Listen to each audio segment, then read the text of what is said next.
Heat engine is a device that converts heat into work.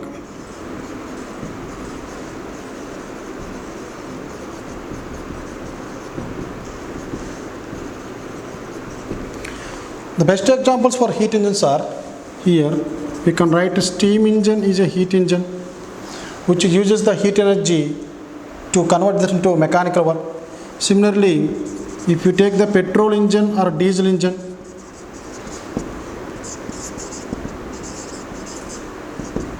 these are all heat engines. If you take any heat engine, even the idli cooker is also a heat engine. In a idli cooker, we will keep the material and we are supplying heat energy to it. So heat energy will be taken by this idli cooker from a high temperature source. So that gas burner is the source here, which is providing the heat energy to this cooker, and it is doing some work here. And after doing some work, some of the heat energy will come out in the form of vapors here.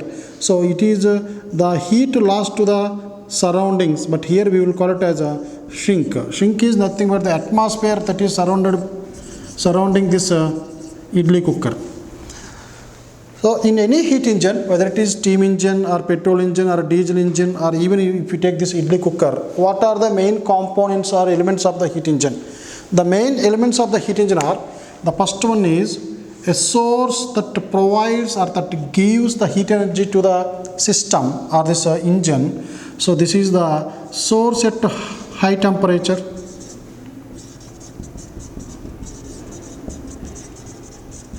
So let me take this as a T1, and there will be a shrink which is maintained at low temperature, which is equal to T2. Now whenever heat is supplied by this source to the engine will do some work and the remaining heat will be supplied to the shrink here. For example, if you take our petrol engine, for example a bike, so here the petrol will provide that fuel, that petrol will be acting as a fuel here. So in this engine, the source will supply the heat energy. Due to this heat energy produced inside the engine, some work will be done. This work will be utilized to move this vehicle or this bike on the road. So after that, through the silencer, you can see the remaining heat energy will be left out. Here, what are the sink here, or what is the sink here? Sink is nothing but the atmosphere. So atmosphere will be maintained at low temperature. Even though we have some crores of vehicles in this world, the temperature of the atmosphere almost kept constant here. Here, due to this small amount of heat that is released by this one, the temperature of the surroundings will not change too much. But due to global warming, actually the temperature of our earth is daily increasing by a little bit. But as you discuss in this case, here if you supply some heat energy to the engine, so this is the heat supplied by the source to this engine. The quantity of heat supplied by this source is Q1. In this W work will be done. This is the work done by this engine. Then the remaining heat will be rejected to this shrink here. So from this what we can write, the total work done is given by the difference between these two. For example, let us say this source is giving 100 joules of heat energy to this engine here. Out of this, let us say this engine is doing some work, let us say 80 joules of work. Then what will be the heat rejected to the shrink here? So out of 100, 80 joules will be converted into energy. The remaining 20 joules will be rejected to the surroundings or shrink here. But in 1824, a French scientist, Sadi Carnot, discovered that in any heat engine, the amount of heat supplied cannot be converted completely into useful work. So out of 100 joules, see here, only 80 joules is converting into work. But Carnot discovered that out of 100 joules, only less than 33% of heat energy converts into work. That is 1/3 of the total heat supplied to a system will be converted to work and remaining will be rejected to the surroundings. So the efficiency is given by the work done by heat engine to the heat supplied to it, which is equal to W by Q1 here. Q1 is the heat supplied here. Cycle or Carnot engine. So first let me explain this Carnot cycle. So this is the working principle of most of the heat engines nowadays.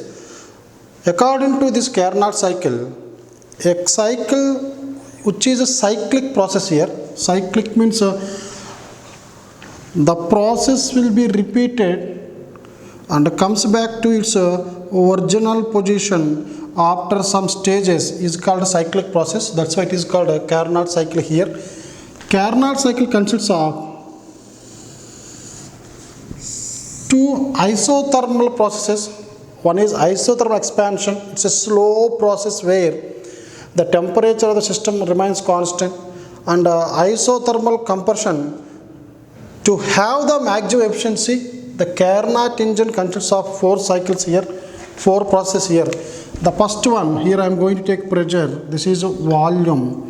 So first one is isothermal process. So from A to B I am going to write isothermal process. After that adiabatic process, but you can observe this one, from A to B volume is increasing. So this is isothermal expansion. From B to C this is adiabatic expansion. So after that it is one more process, isothermal compression here, volume decreasing, and then adiabatic compression. So these are the 4 processes that are involved in a Carnot cycle. So in this I am going to write the initial pressure of this gas is P1 V1 and T1 here, and the pressure after isothermal expansion is P2 V2 T2. Here it is P3 V3 T3, and this will be P4 V4 T4. So these are the temperatures and pressures. But as the process from A to B is isothermal process, that means both pressure and volume changes, temperature must remain constant. So what will the temperature here? This T2 is nothing but T1 only. Why? Because from A to B it is isothermal, temperature kept constant. Second one, B to C is adiabatic process. So pressure, volume as well as temperature changes. So P2 becomes P3, V2 becomes V3, but T1 becomes, so let me take it as a T2 here. And from C to D, this is isothermal compression. So that means temperature between C and D remains constant. If it is T2, this must be equal to T2 only. And from D to A, this is adiabatic compression. The pressures will change, volume will change as well as temperature changes. So this is the graph for Carnot cycle. So what is this AB? That is step 1. So I am going to write AB. This is isothermal expansion. So in this isothermal expansion, the gas will undergo changes in pressure and volume, but the temperature remains same or constant. So in step 1, pressure, volume of gas changes from P1 V1 to P2 V2 at a constant temperature. That's why it is called isothermal expansion. Constant temperature, that is T1. Now, what is the work done by this gas from A to B? We know that work done in isothermal process, here isothermal expansion is given by nRT log V2 by V1, final volume by initial volume. Let us say in this I am considering n moles of gas by nRT log, or I will write ln V2 by V1. So and generally we will write nRT log V2 by V1 to the base E. Now this can also be written as 2.303 3026 or 303 nRT log V2 by V1 to the base 10. So instead of writing this base E here, directly I am writing natural logarithm of, this is Ln means natural logarithm, V2 by V1, final volume by initial volume. In some other books you may see this may be given as nRT log V2 by V1 to the base E. Don't confuse between this one and this one, both are same. Okay. Now the second process, now after this isothermal expansion, here I am going to write AB is isothermal expansion. Now from B to C it will be adiabatic expansion. So in the previous class also, in the yesterday's class, I explained that AB is the isosceles curve which is having less slope. Here the slope angle made by this one with x-axis is less, whereas the adiabatic curve will make more angle here. So due to this, I am going to write the second process BC, that is step 2 in this Carnot cycle. This will be adiabatic expansion.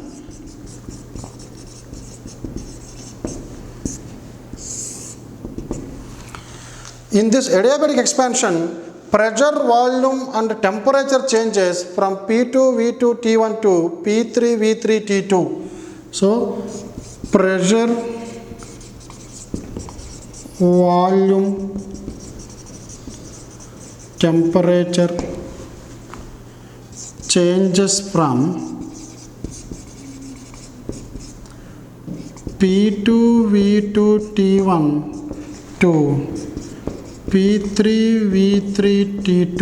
So here pressure is changing, volume is changing, temperature is changing, but at a constant heat content or constant heat. So heat neither be supplied during this process or nor be removed from the system. But from A to B we are supplying heat energy, and as it is an isothermal process, from A to B we are supplying some heat energy. So the heat supplied will be utilized to increase the internal energy and to do the external work.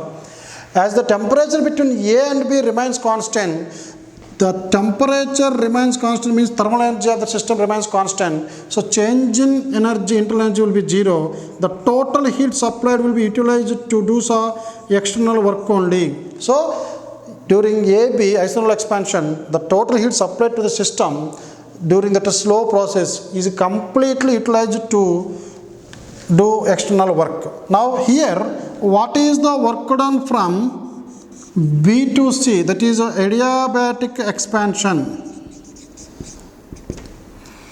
which is given by, we have this nR T1 minus T2 by gamma minus 1. So this is the work done in adiabatic expansion. This is the initial temperature minus final temperature by gamma minus 1. In the third step from C to D, that is CD, third step in Carnot cycle. So here the volume of the gas is reducing or decreasing from here to here. So volume decreasing, but you can see temperature remains constant. So this is isothermal compression. Isothermal compression. Here pressure, volume, temperature, all the three quantities will change here. Pressure, volume, temperature changes from P3 comma V3 comma T2, or pressure volume changes, here temperature remains same. So I am writing only pressure volume changes from P3 V3 to P4 V4 at a constant temperature T2. So what is the work done in this process? Work done in isothermal compression is given by nRT2 final volume by initial volume. So this will be nRT T2 log. Final volume is V4, initial volume is V3 here, but I am taking natural log only, ln like this. But remember students, from A to B gas is expanding, that means gas is doing work. From C to D, gas is compressed by external agent here, so it is a compression, so work is done on the gas, but this is the expression generally we use for work done by the gas. This is by the gas. We can write final volume, initial volume by the gas. This is also final volume, initial volume by the gas. But it is clear that from C to D we are compressing this gas, so this formula should be changed here. On the gas we can write this as, on the gas we have to write minus nRT2 ln V4 by V2. But in logarithms, log A by B is equal to log A minus log B.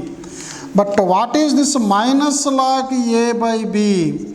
This is nothing but minus of log A minus log B, or log B minus log A. So minus log A by B can also be written as log B by A. So these are the fundamentals of logarithms.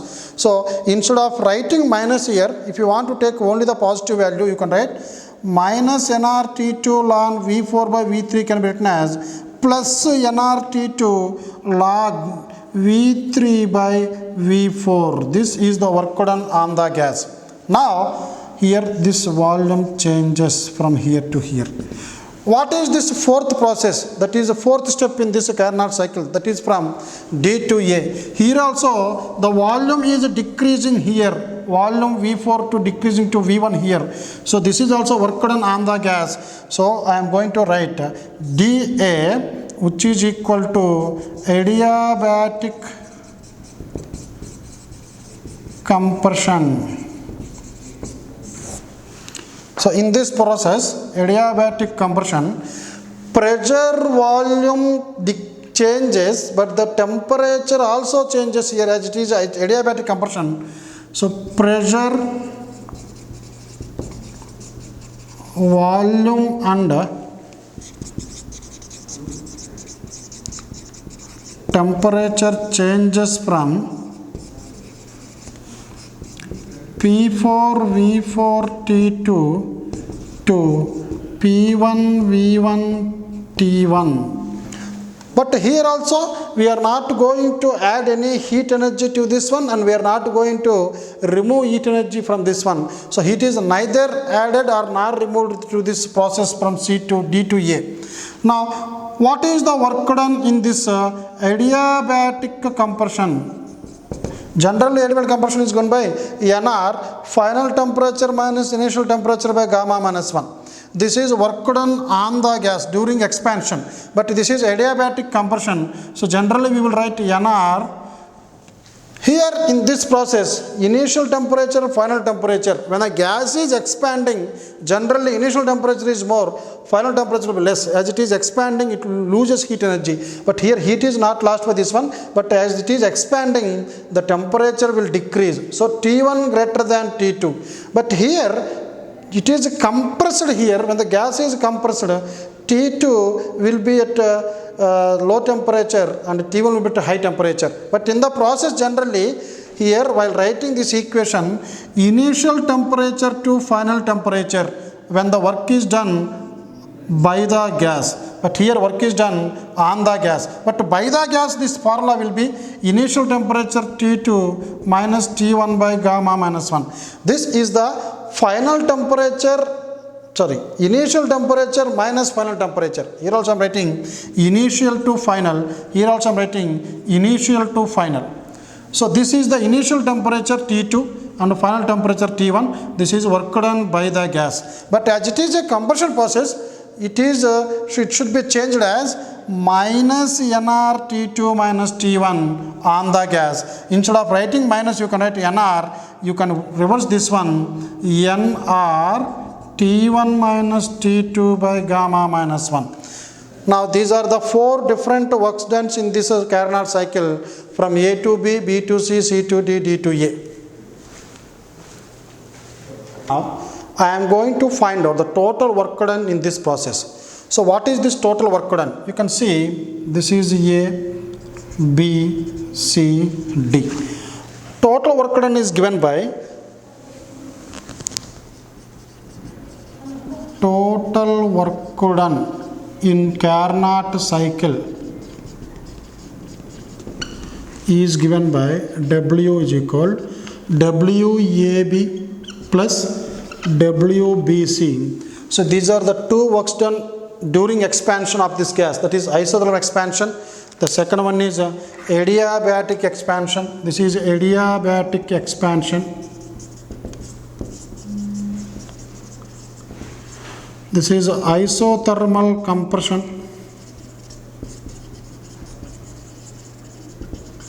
This is adiabatic compression.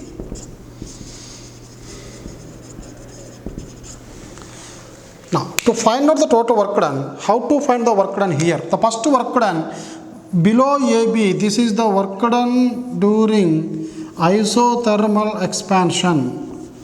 After that, what is the work done from B to C, that is during adiabatic expansion? So I can add this one also like this only, same, because both are expansions, I can add these two. So this is the total work done during expansion. What is the work done during compression process here? So CD, so this is the work done during the compression. The area under CD will give work done under compression here. So after that, what is the work done from D to A?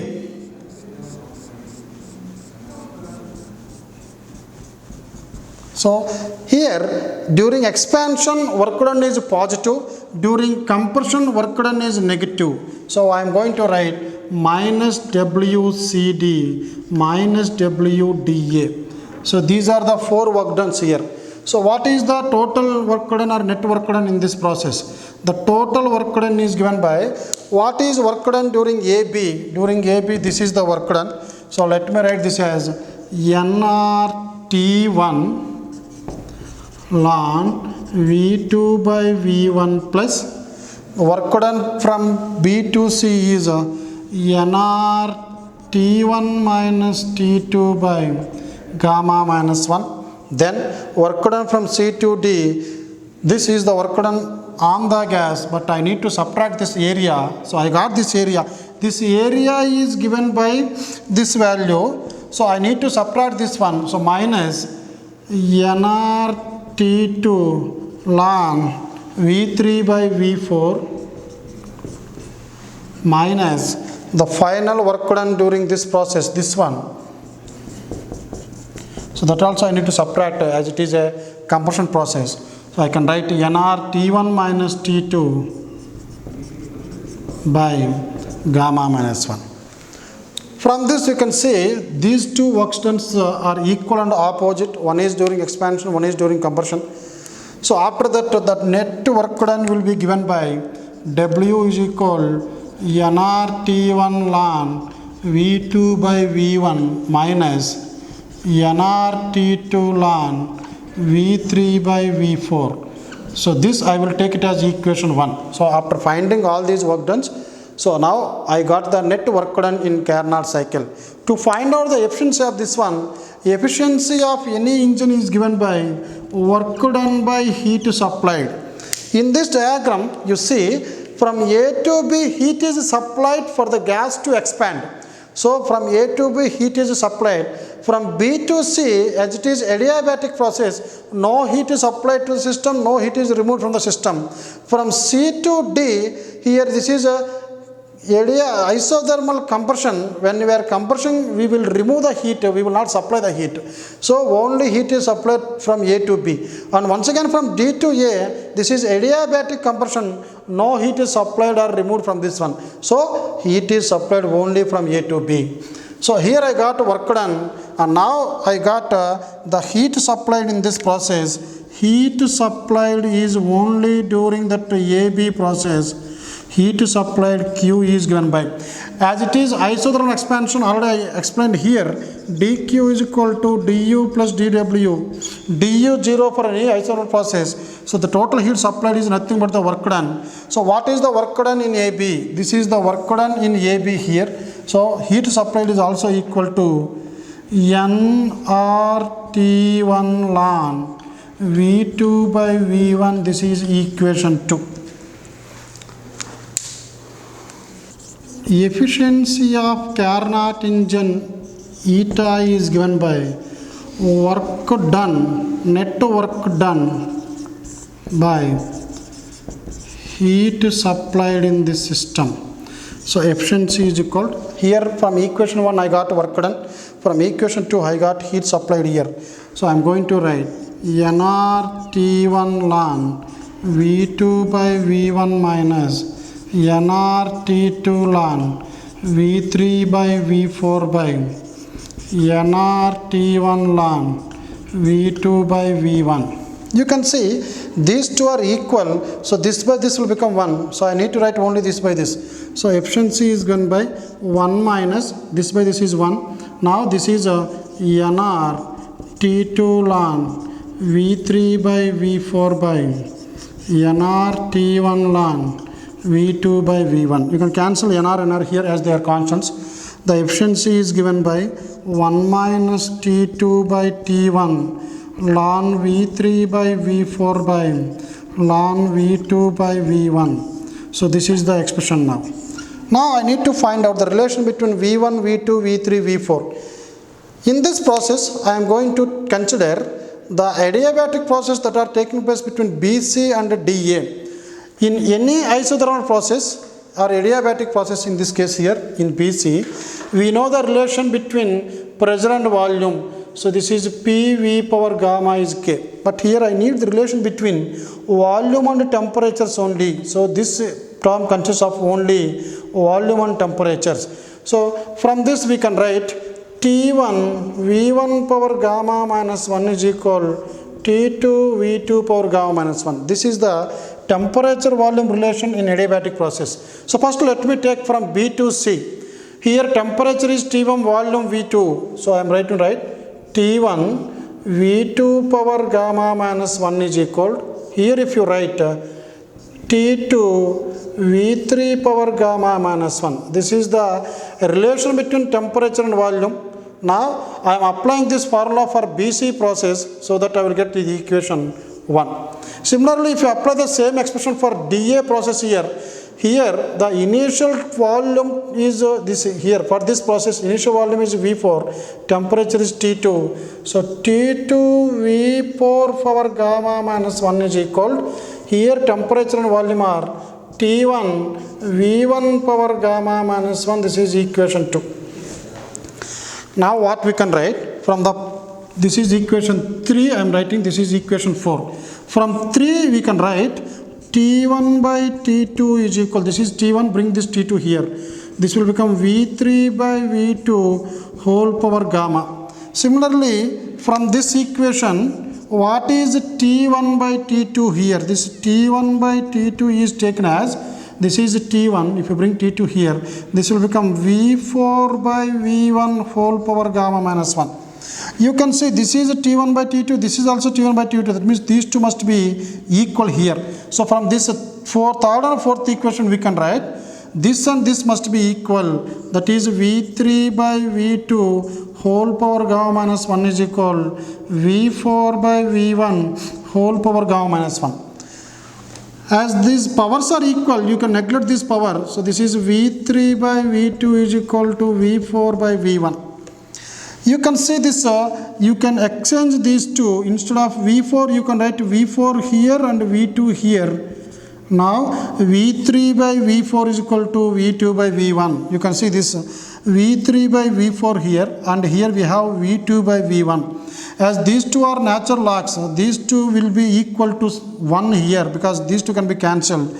So the efficiency of the Carnot cycle is given by 1 minus T2 by T1. So what is this T2? What is this T1? T1 is the source temperature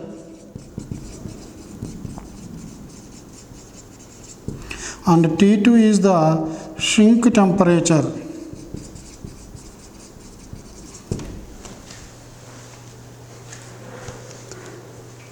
Any heat engine which works between these two temperatures cannot have an efficiency greater than this Carnot cycle. That means This is an ideal cycle in which maximum efficiency can be achieved. For all other cycles, that is called Carnot theorem states that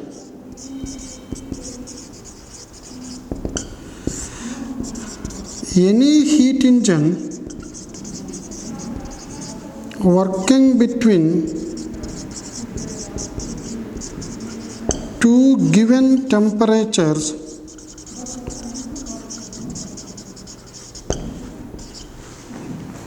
cannot have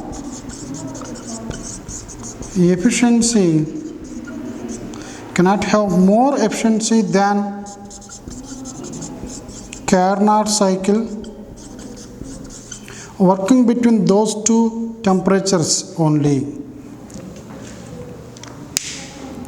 Here, second law of thermodynamics, we have two different statements.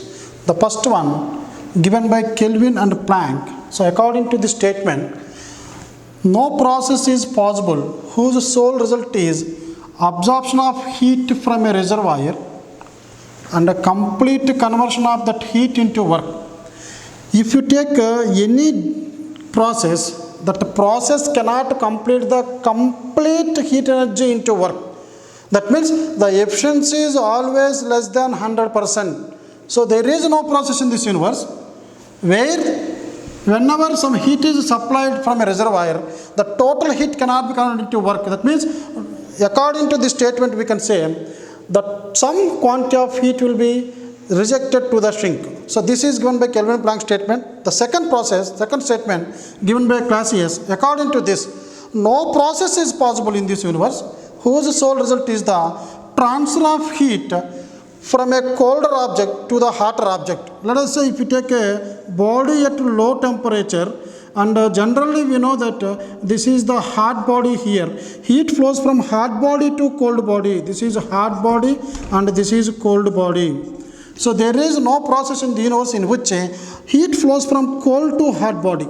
But with the help of mechanical aid, we can send heat from cold body to hot body. So in the same this statement, we can say no process is possible whose sole result is the transfer of heat from a cold body to hot body without mechanical aid. But with the help of mechanical aid, it is possible to transfer heat from cold body to hot body. Best example is that mechanical aid is nothing but a refrigerator. So refrigerator removes heat energy from a body which is at low temperature and rejects this heat to the surroundings which is at high temperature. So what is a refrigerator? A device which is explaining a device that is against this second law of thermodynamics. So a device manufactured by seeing these two processes, these two statements. So device that transfer heat energy from cold body to hot body. Generally, the efficiency of heat engine is given by 1 minus T2 by T1. But refrigerator efficiency, we call it as a coefficient of performance, which is given by T1 minus T2 by T1, T2 here.